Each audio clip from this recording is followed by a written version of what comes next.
Okay, so welcome to the deep dive. Today we're diving into something pretty important, especially if you're, even thinking about a career in healthcare. It's all about nurse resumes Yeah. in 2025, no less. So Yep. we've got like a really interesting guide here. It's called 30 Nurse Resume Examples with 10/10 Score in 2025. Very specific. Mhm. But yeah, what we're going to do today is, go through this thing and try to figure out like what it really takes to make a nursing resume shine in this day and age. Yeah, absolutely. And when you think about it, nurses are just like so essential to, the whole healthcare system. They're the ones actually there with the patients, making sure everything's safe, giving meds, and just, providing that emotional support that makes a world of difference for patients and their families. Exactly. Yeah. So if you're listening and you're maybe curious about like how hiring works for nurses these days, or maybe thinking about switching careers into nursing, or just want to understand this whole profession better, you're in the right spot. One thing that really struck me right off the bat in this guide is like, even though nursing is all about caring and empathy, having a super strong resume that really shows off your skills and qualifications is like non-negotiable, especially in such a, competitive job market. Right. That's huge. It kind of highlights that even if you're like the most skilled and compassionate nurse out there, you need a resume that can actually get you noticed. Yeah. So what we want to do today is, figure out what this guide says makes a nursing resume stand out in like 2025, ready to dig in. Totally. Let's start with the first thing anyone sees, the formatting. Yeah. The guide makes a big deal about how, like, the way your resume looks isn't just about, like, being pretty. It's your first impression. Yeah. It's got to be organized, professional, even a little bit memorable. Yeah. And what's interesting is they suggest using some creative touches like colors, maybe even some decorative elements just to make it unique. But, you got to be careful. You want to stand out for the right reasons, like for your skills, not because you went overboard with like crazy fonts or something. So the guide recommends sticking to two professional colors, max, just to subtly highlight important parts, like maybe a muted blue for headings and regular black text. That makes sense. They also really stress having a clear header right at the top, with your name, the specific nursing job title you're going for, and your contact info. Easy to find. Uh, And then for the different sections, it's all about reverse chronological order. So experience, certifications, education, all starting with the most recent stuff first. yeah, because in nursing, things change so fast, right? New skills, new tech, new certifications all the time. So it makes sense to show off what you've been up to lately. Now, they also talk a lot about something called applicant tracking systems, or, ATS. For those who might not be familiar, can you give a quick rundown of why these systems are so important, especially for, nurses applying for jobs? Oh, absolutely. Yeah. Think of ATS like a robot gatekeeper. It's software that employers use to scan tons of resumes automatically, looking for specific keywords and stuff that match their job requirements. Hmm. And since nursing has so many different, like, specializations and settings, these systems help narrow down the applicants to find the best fit. So basically, if your resume isn't ATS friendly, it might not even get seen by a human. Exactly, and that's where the guide gives some really practical advice. For fonts, stick with ones that ATS can easily read, like, Calibri, Arial, Times New Roman, the classics. But they also suggest some modern options like Rubik, Lotto, Montserrat, even Exo 2 and Volkov, kind of cool names. Point is, find a font that's both ATS friendly and easy on the eyes for a human. Right, right. And as for the file type itself, they say doc or PDF is usually best for ATS. On the other hand, they really warn against using fancy stuff in the text, like emojis or weird deed formats. That can mess up the ATS and stop it from understanding your resume properly. Yeah, keep it clean and simple. They also highlight using clear and concise headings for each section. This helps the ATS understand and categorize your info so it can match you with the right job. Makes sense. So what are like the essential sections that every good nurse resume should have according to this guide? They specifically say professional experience, education, licenses and certifications, clinical skills, and any awards and recognitions you've received. Those are the big ones recruiters look at when they're trying to figure out if you're qualified. Okay, so we've got formatting down. Let's move on to the actual content. What are recruiters really looking for when they look at these resumes? The guide breaks it down into a few key areas. Yep. And right at the top, medical skills. Makes sense, right? They want to see that you can actually handle patient care, deal with emergencies, all that. Yeah. Hard skills, those technical abilities, things like phlebotomy, which is like drawing blood, or HIPAA compliance, making sure patient info stays private. So it's not just about being nice. You got to know your stuff. What's next? Right after that, interpersonal skills. So it's not just technical stuff, it's also about empathy, communicating clearly with patients and colleagues, being a good advocate. Because nursing is so human-focused, those softer skills are just as important as knowing how to, use a stethoscope. Absolutely. Then there's certification and licensure, right? That's how employers know you're legit. Exactly. It shows you've met the standards to practice safely and effectively. Then we've got specific training or specialization. Employers love to see that because it means you've got expertise in a particular area, like, Mhm. cardiology or pediatrics, whatever it is, shows you're ready for a specific department or unit. Got it. And finally, clinical experience, showing you can put all that knowledge into practice. Not just textbook stuff, but real-world skills. Yep. It's one thing to read about a procedure, it's another to actually do it confidently with a patient. So now we know what employers are looking for. Let's talk about that experience section. The guide says it shouldn't be just a boring list of past So jobs. it's got to be more than I worked here, then I worked there, right? What should it look like? It's a chance to highlight your hands-on clinical work, internships, anything that shows what you've actually done and what you've learned, what specific skills you've developed, and what you've actually accomplished in those roles. Makes sense. And since there are so many types of nursing, the guide suggests making a targeted experience section for each job you apply for. Why is that so important? It's all about relevance. You might have a ton of experience, but not all of it will be like super important for every job. So they suggest having a master resume with all your info, and then for each job, you tweak it, taking out stuff that's not relevant to that specific role. Smart. That way you're not overwhelming them with stuff they don't care about. Yeah. And when you're describing your responsibilities and stuff, they say, don't just list your daily tasks. No, it's about showing how you actually develop your skills and what you achieved. They say to use strong action verbs and incorporate those keywords from the job description. So instead of just saying what you did, you're showing how well you did it. And to really make it pop, they say to quantify your impact whenever you can. What kind of, concrete proof can nurses include?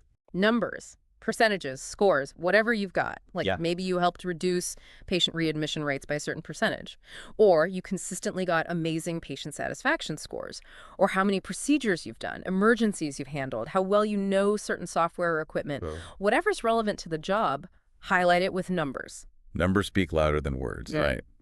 Now, what about people who are just starting out? Writing a resume with no experience can be intimidating.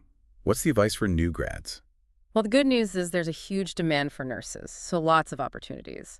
The key is to focus on your potential. They say to analyze a job description, find those keywords, and then think about any experience you have, even if it's not specifically nursing, that shows you've got those skills. So even if you haven't worked as a registered nurse yet, other healthcare jobs can still be relevant. Absolutely. They give a whole list. Hospitals, clinics, long-term care, home health care, community health centers, research, even telehealth. All these can show you've been exposed to medical stuff, terminology, electronic records, communicating with patients, even just showing empathy and compassion. Got it. Yeah. And beyond paid work, they also say to include clinical rotations, internships, volunteer stuff, anything that shows you've got some experience in healthcare. Exactly. You can put these next to your jobs if they're related, or have a separate section for them. And they remind new grads that their cover letter becomes even more important. It's a chance to explain how your skills from school or other experiences are transferable and show how excited you are about nursing and what you can bring to the table. Okay, so let's talk skills. The guide divides them into hard skills and soft skills, and they say that the most important ones really depend on the type of nursing and the specific workplace. Right. Like what's important in a busy ER is different from, say, a small oncology practice. Different settings need different skills. So hard skills are those technical abilities you learn in school, training, and through practice, Right. often with certifications Yeah, too. exactly. Things like patient assessment, using electronic health records, wound care, IV therapy, drawing blood, phlebotomy, giving meds, monitoring vital signs, CPR, care planning, infection control, emergency care, documentation, knowing medical equipment, surgical assistance, decision-making, HIPAA compliance, patient education, diabetes management, cardiac care, dialysis. Lots of technical stuff. Wow, that's a lot. And then there are soft skills. Yeah. Those are the more personal qualities that are hard to Yeah. teach. Right. Things like empathy, communication, patience, resilience, critical thinking, adaptability, teamwork, time management, leadership, attention to detail, stress management, problem solving, cultural competency, ethics, composure under pressure, prioritization, compassion, dedication, interpersonal skills, conflict resolution. It's all about being a good person and working well with others. So how should you list your skills in your resume? Simple list, separate sections for hard skills and soft skills. And the key is to use those keywords from the job description. That's how you get past the ATS. And of course, don't lie about your skills. Keep it honest and make sure your skills section matches what you've said in your experience section. Makes sense. Your skills should back up your experience. The guide also mentions being careful with nursing jargon. Yeah, you want to show you know your stuff, but also remember that people reading your resume might not be nurses themselves. So mix in some plain language with the technical terms so everyone can understand. Now, for nurses, certifications and education are super important. The guide says that what's required can vary depending on the role, like RN versus LPN. Right. To be an RN, you usually need a nursing degree like an associate's or bachelor's, and you have to pass the NCLE XRN exam and get licensed in your state. LPNs have a different path, usually a shorter program and a different exam, but still need a license. They say to only list the education and certifications that the employer specifically asks for. Don't just throw everything on there. Okay, and how should these sections be formatted for the ATS? Separate sections, education and certifications, with clear headings.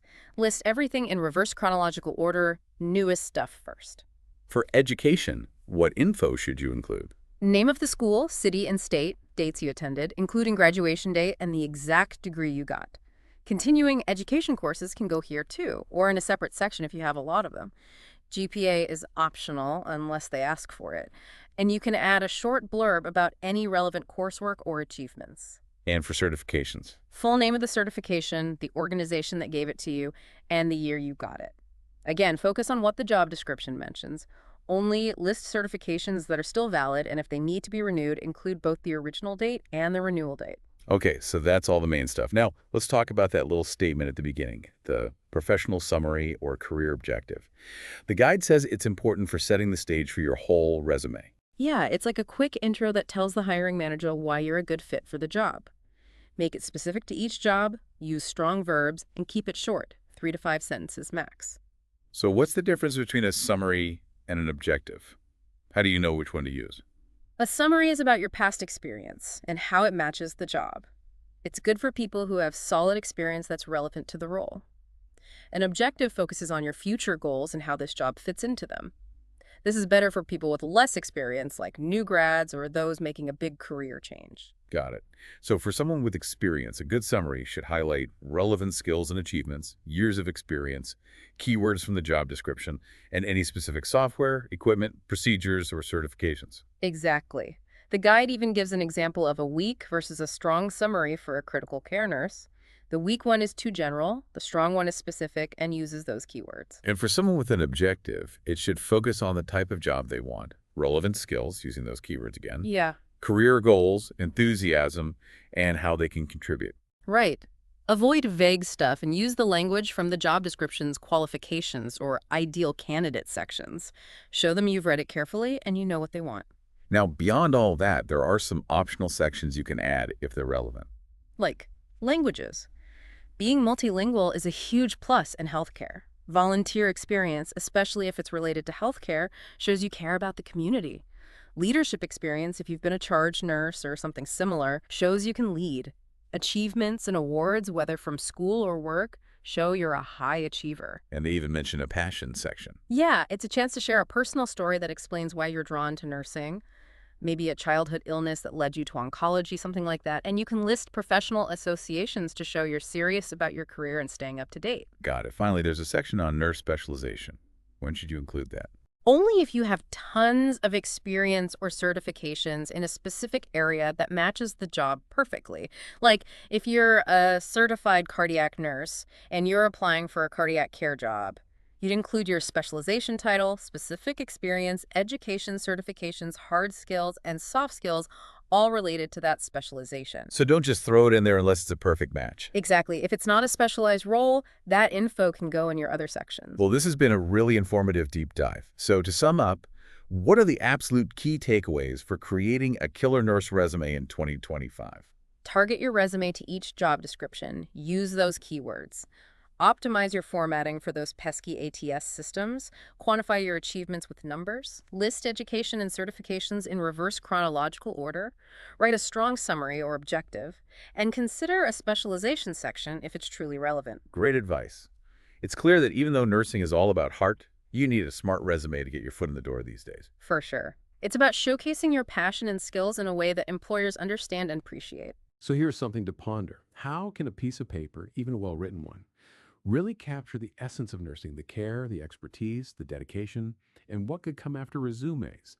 What new ways might we find to show potential employers what nurses truly bring to the table? Something to think about. Thanks for joining us for this deep dive.